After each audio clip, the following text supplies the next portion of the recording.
চলুন আমরা এতিমের ভিডিওটি সবাই দেখে আসি। ইস, কি খিদা লাগছে। হামজালা, তুই এখানে কাজ করতে যাস, খাবি না? খাবো তো। খাওয়ার সময় পার হয়ে যেতেছে, কখন খাবি? আয়।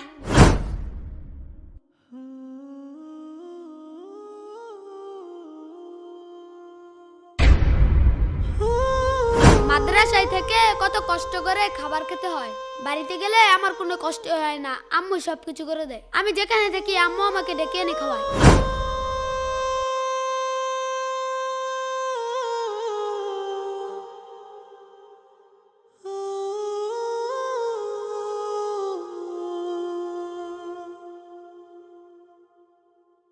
আসসালামু আলাইকুম চাচা। ওয়ালাইকুম আসসালাম।